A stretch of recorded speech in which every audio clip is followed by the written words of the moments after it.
Jharkhand board परीक्षा 2024 class 11th विषय Sanskrit. Most important question Sanskrit अपठितावबोधनम अर्थात संस्कृत अपठित गद्यांश। परीक्षा में एक अपठित गद्यांश दिया जाता है, उसे पढ़कर उस गद्यांश से संबंधित 5 बहुविकल्पीय प्रश्नों के उत्तर देने होते हैं। अपठित गद्यांश को कैसे हल करें, आइए वीडियो को देखते हैं। अपठितावबोधनम अधोलिखितम गद्यांशम पठित्वा विकल्पेभ्यः उचितम उत्तरम चिनुत। निम्नलिखित गद्यांश को पढ़कर विकल्पों से उचित उत्तर चुनें। गद्यांश क्या लिखा गया है? संस्कृत भाषा देवभाषा, प्रायः सर्वासां भारतीय भाषाणां जननी, प्रादेशिकम भाषाणां च प्राणभूता इति। संस्कृत भाषा देवभाषा है, प्रायः सभी भारतीय भाषाओं की जननी व प्रादेशिक भाषाओं की प्राणभूत है। यथा प्राणी अन्नेन जीवति परंतु वायुं बिना अन्नम अपि जीवनम रक्षितुं न शक्नोति। जिस प्रकार प्राणी अन्न से जीवित रहते हैं परंतु वायु के बिना अन्न भी जीवित रखने में समर्थ नहीं है, तथैव अस्मद्देशस्य कापि भाषा संस्कृत भाषावलंबं विना जीवितुम् अक्षमेति। उसी प्रकार हमारे देश की कोई भी भाषा संस्कृत भाषा के अवलंब के बिना जीवित रहने में असमर्थ है। निःसंशयम् अस्यामेव अस्माकं धर्मः। निःसंदेह इसी में हमारा धर्म है।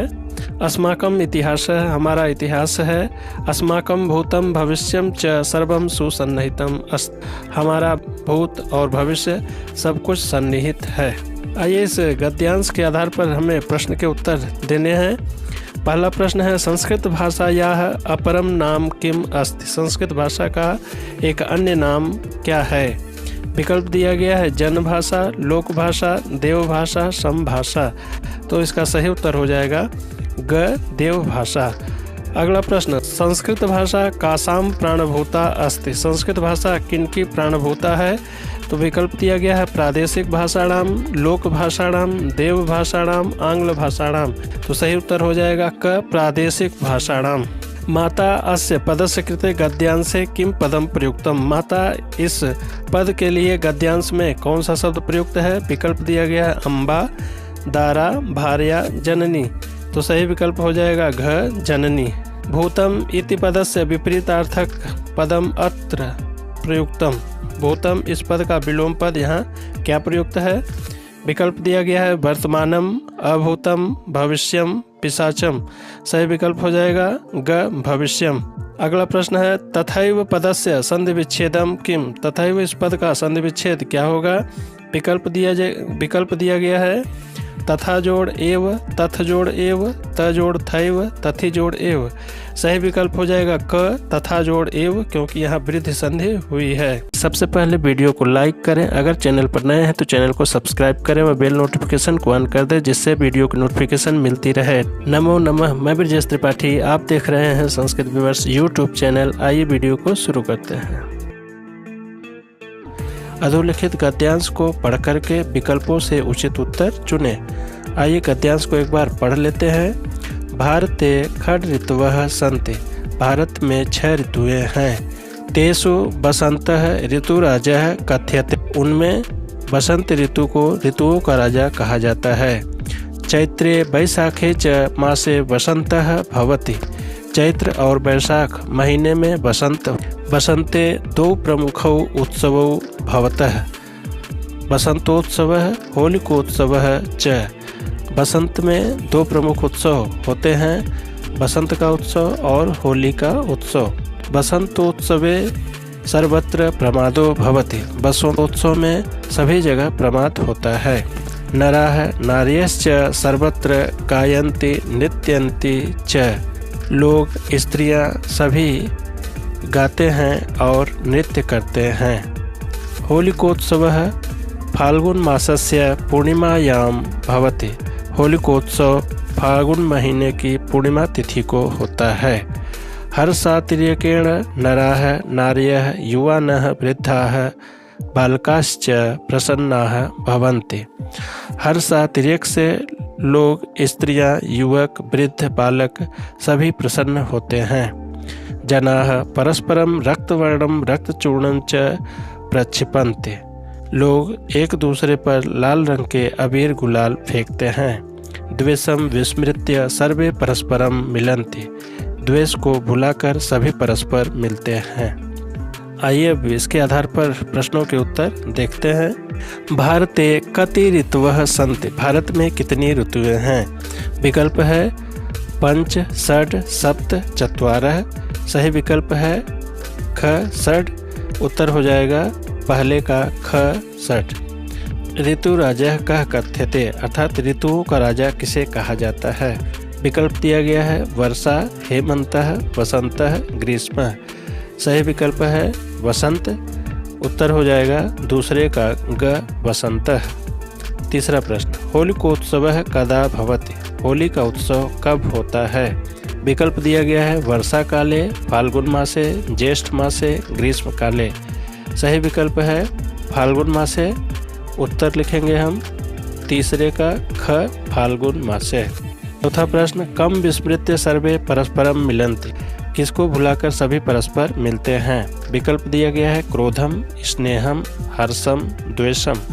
सही विकल्प है द्वेषम। उत्तर लिखेंगे चौथे का घ द्वेषम।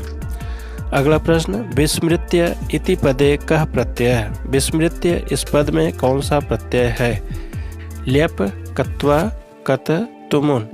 सही विकल्प है ल्यप। उत्तर लिखेंगे पांचवा का क ल्यप। निम्नलिखित गद्यांश को पढ़कर दिए गए प्रश्नों के उत्तर विकल्पों से चुनकर लिखें। आइए गद्यांश को एक बार पढ़ लेते हैं।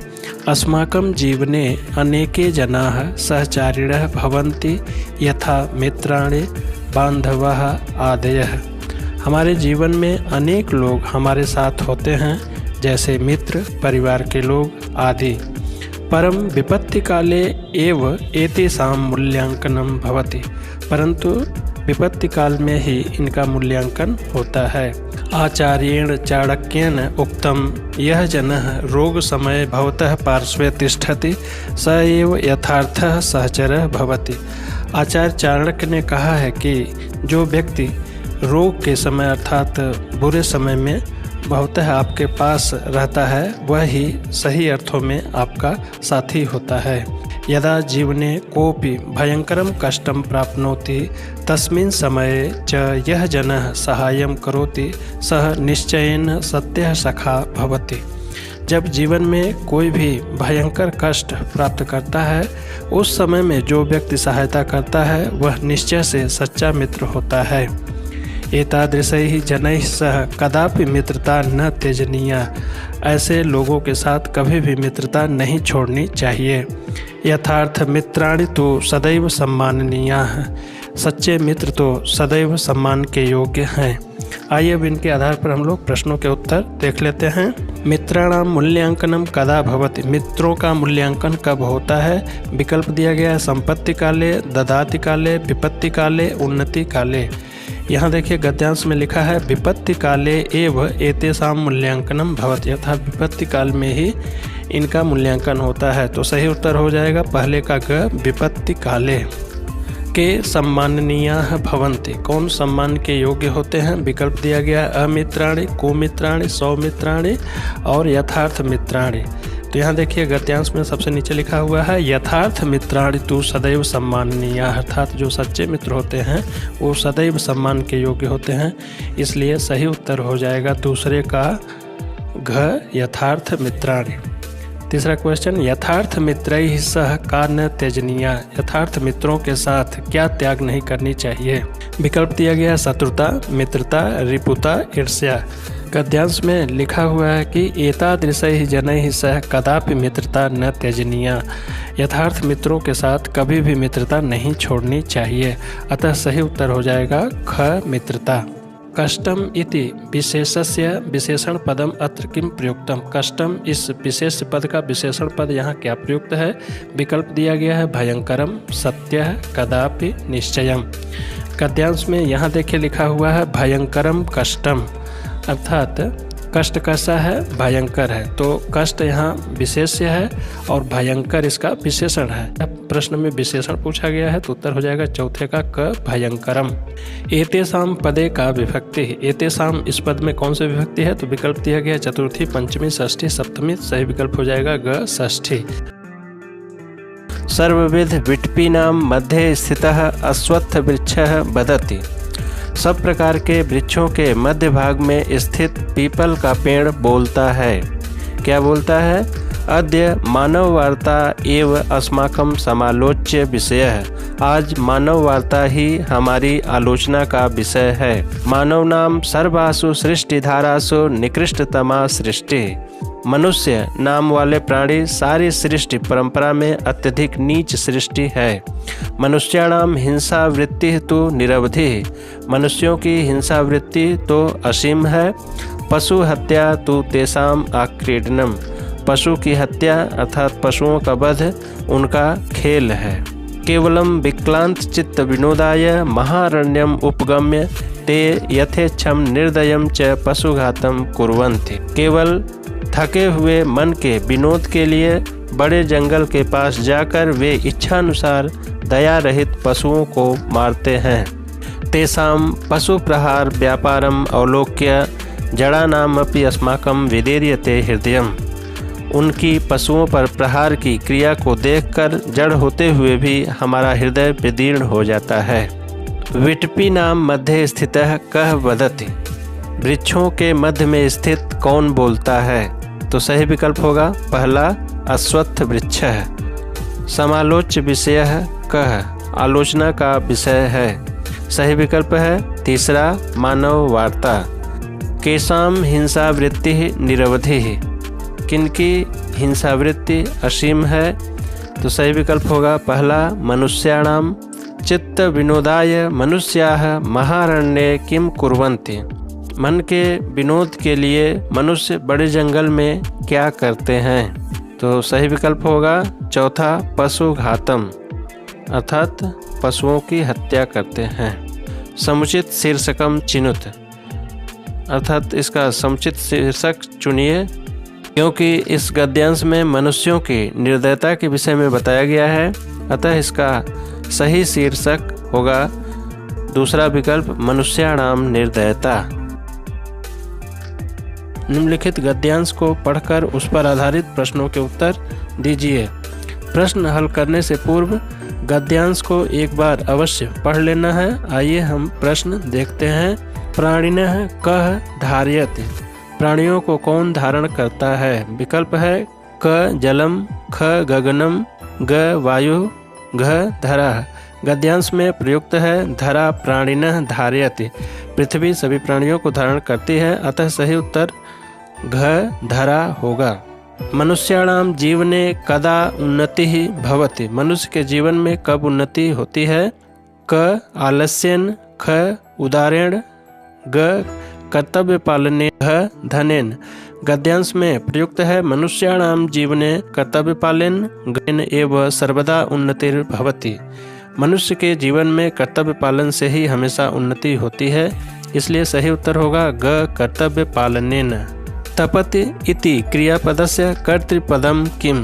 तपति इस क्रियापद का कर्तापद क्या है? क चंद्रः, ख सूर्यः, ग अग्निः, घ उदरः। गद्यांश में है सूर्यः सततम तपति। इस वाक्य में तपति क्रियापद है और सूर्यः कर्तृपद है, अतः उत्तर होगा ख सूर्यः। किम जीवनस्य आधारशिला विद्यते। जीवन की आधारशिला क्या है? क कर्तव्य पालनम, ख वचनम, ग द्रोहः, घ द्वेषः। गद्यांश में प्रयुक्त है कर्तव्य पालनम जीवनस्य आधारशिला विद्यते। कर्तव्य पालन जीवन का आधारशिला है, अतः उत्तर होगा क कर्तव्य पालनम। वीडियो अच्छा लगा तो चैनल को लाइक करें, सब्सक्राइब करें, बेल आइकन को जरूर प्रेस कर दें। शुभम भूयात्, पुनर्मिलामः। धन्यवाद।